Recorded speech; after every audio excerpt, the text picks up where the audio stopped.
LCM and HCF of the following integrals by apply the prime factorisation.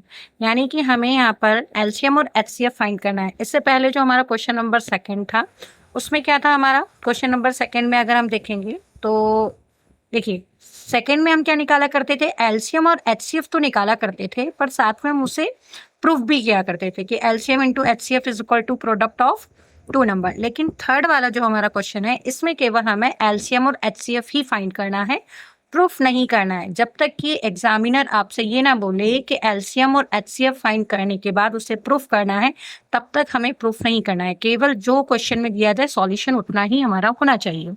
ठीक है, तो देखते हैं हम सबसे पहले क्वेश्चन नंबर फर्स्ट है हमारा, जिसमें दे रखी है डिजिट 12, 15 और 21।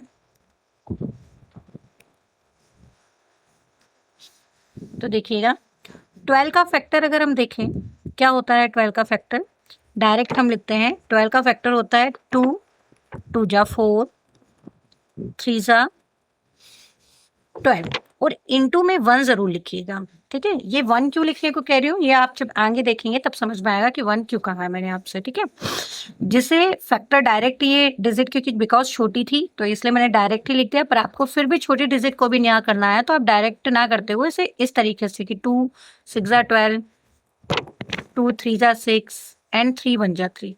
ठीक है, यही फैक्टर जो होते हैं वो ही हमने यहाँ पर लिखे हैं।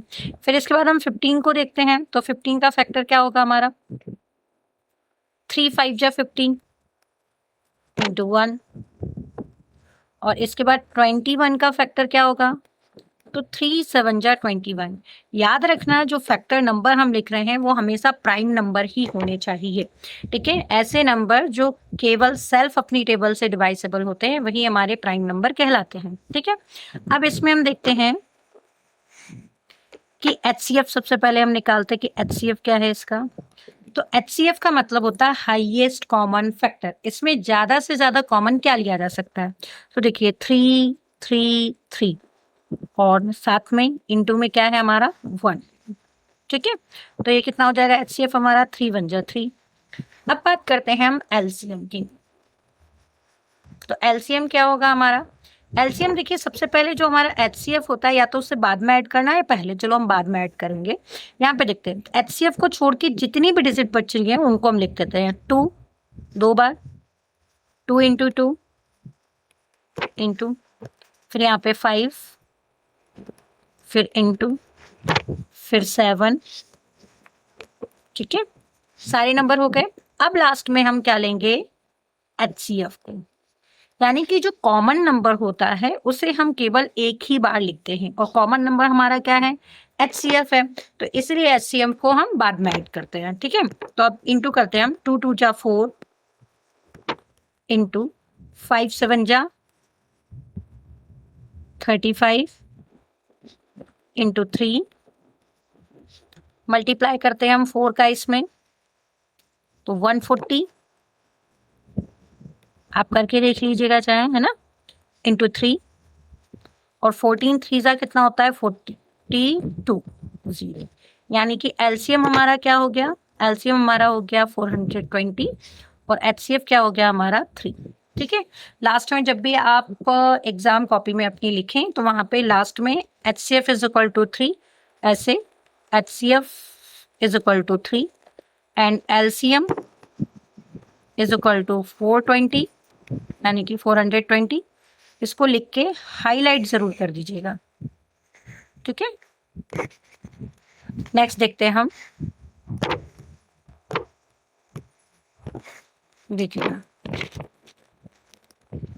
सेकेंड हमारी जो डिजिट है वो है 17 23 और 29। अब आपको समझ में आएगा कि मैंने 17 वो जो HCF में हमने जब लिखा था कि 1 को क्यों लिखने के लिए मैंने आपसे कहा था कि 1 को लिखना ताकि आपको आगे समझ में आएगा, तो वो क्यों बोला था वो अब समझ में आएगा आपको। 17 का फैक्टर कुछ भी नहीं होता है, 17 एक प्राइम नंबर है तो 17 इंटू 1 हम लिखेंगे। ऐसे ही हम 23 को देखते हैं, तो 23 जो है क्या होगा 23 इंटू 1 क्योंकि ये भी एक प्राइम नंबर है। इसके बाद हम देखते हैं 29 को, तो 29 भी एक प्राइम नंबर है तो 29 इंटू 1। अब बारी आती है HCF की। HCF में देखिए आप यहाँ पर कोई भी कॉमन नंबर नहीं है, तो जहाँ कोई भी कॉमन नंबर नहीं होता है वहां पे HCF क्या होता है, 1 होता है। इसीलिए मैंने आपसे कहा था कि हम हर एक फैक्टर में इनटू में लास्ट में 1 को ऐड करेंगे, क्योंकि HCF जहाँ पे कोई भी डिजिट नहीं होती है वहां पे हम किसको लेते हैं, 1 को लेते हैं। ठीक है, इसके बाद हम देखते हैं एलसीएम। तो एलसीएम क्या हो जाएगा, इन तीनों ही नंबर का आपस में मल्टीप्लाई, 17 इंटू 23 इंटू 29, इन तीनों का मल्टीप्लाई जो होगा वो कितना होगा, 11339, यानी कि एलसीएम हमारा क्या हो गया, 11,339 और एचसीएफ क्या हो गया हमारा, 1 हो गया। ठीक है, नेक्स्ट देखते हैं हमारा क्वेश्चन इसी का, ये रहा हमारा नेक्स्ट क्वेश्चन। देखिए क्या है नेक्स्ट क्वेश्चन में, डिजिट हमारी 8, 9 और 25। 8 का फैक्टर हम देखते हैं, 8 किसका है, 2, 2 जा 4, 2 जा 8 इंटू 1। 9 को देखते हैं हम, 3 3 जा 9 इंटू 1। 25 को देखते हैं हम, तो 5 5 जा 25 इंटू 1। अब इसमें भी आप देखिए कोई भी नंबर कॉमन नहीं है, और याद रखना एचसीएफ का मतलब होता है तीनों में होना, अगर वो किसी दो में भी कॉमन है तो भी वो एचसीएफ नहीं माना जाता है। ठीक है, तो यहाँ पे तो ना 2 में है ना ही 3 में है, तो इसी कंडीशन में हम क्या करते हैं, एचसीएफ हमारा क्या होता है, अभी जस्ट मैंने आपको बताया था 1 होता है। और एलसीएम क्या होगा, एलसीएम हमारा होगा, देखिए आप इसे चाहे तो 2 इंटू 2 इंटू 2 फिर इंटू 3 इंटू 3 इंटू 5 इंटू 5 भी कर सकते हैं, लेकिन बिकॉज इनमें आपस में भी 2 नंबर कॉमन नहीं है, तो ऐसी कंडीशन में हम क्या करते हैं कि इन्हीं नंबर के जो जिसके ये फैक्टर हम डायरेक्ट उन्हीं को मल्टीप्लाई कर देते हैं, जैसे 8 इंटू 9 इंटू 25। तो क्या हो जाएंगे, 8 9 जा 72 इंटू 25, और इसका आपस में जब हम मल्टीप्लाई करेंगे तो आएगा 1800। ठीक है, देखिए ये तो थोड़े से हमारे जो डिजिट हैं थोड़े से इजी हैं, पर एक जहाँ पे डाउट बच्चों को आता है, एक क्वेश्चन में देती हूँ एग्जाम्पल का है ये क्वेश्चन, जिसमें 6, 72 और 120 का है। इस नंबर को क्यों लिया है वो अभी मैं आपको देखो समझाती हूँ। 6 का फैक्टर क्या होगा, 2 3 जा 6 इंटू 1। 72 को अगर हम देखें, 72 का जो फैक्टर होगा वो हमारा होगा 2 इंटू 2 इंटू 2 इंटू 3 इंटू 3। 3 3 जा 9 और 2 2 जा 4 2 जा 8 और 8 9 जा 72 होता है हमारा। ठीक है, ऐसे 120 को देखते हैं हम, तो 120 का होगा हमारा 2 इंटू 2 इंटू 2 इंटू 3 इंटू 5। कैसे, 2 2 जा 4 2 जा 8 8 3 जा 24 और 24 5 जा 120 होता है। ठीक है, अब हम लेते हैं पहले इसमें एचसीएफ को, क्या होगा एचसीएफ देखते हैं हम। HCF is equal to 2, change करते हैं हम कलर को ताकि कोई इश्यू ना रहे आपको समझने में। चलिए देखिए 2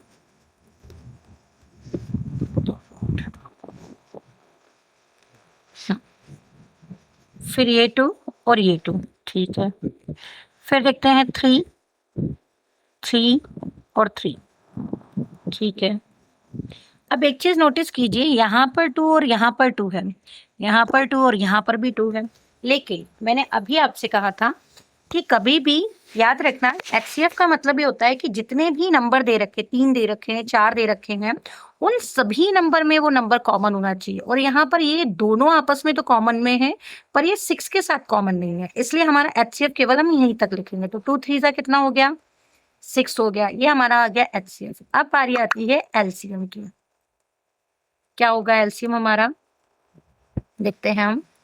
सबसे पहले देखिए यहाँ पर ये जो कॉमन नंबर है उनको तो हम छोड़ देते हैं, पहले हम इनको देखते हैं। यहाँ से कौन बचा, 2 इंटू 2। ठीक है, 2 इंटू 2।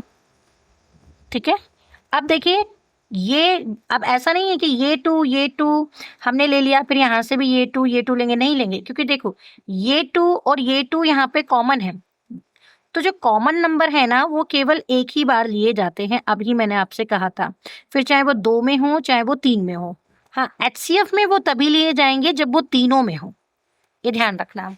एचसीएफ में वो कब लिए जाते हैं, जब वो तीनों में ही हो या जितने भी नंबर देखे हो उन सभी में हो। लेकिन एलसीएम में अगर 2 नंबर में भी हैं तो भी वो केवल एक ही बार काउंट होंगे। जैसे कि ये 3 है यहाँ पर, तो भी ये एक ही बार लिखे जाएंगे।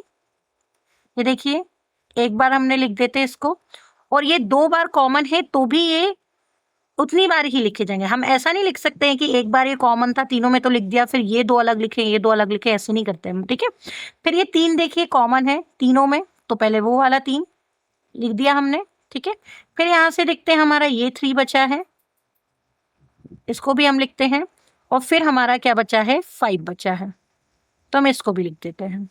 अब इनका मल्टीप्लाई करते हैं, तो 2 2 जा 4 2 जा 8, ठीक है। 3 3 जा 9 इंटू 5, 8 5 जा 40। देखो जहां से डिजिट 0 हो सके ना उनका मल्टीप्लाई किया करो, तो क्वेश्चन थोड़ा हमारा सा इजी हो जाता है।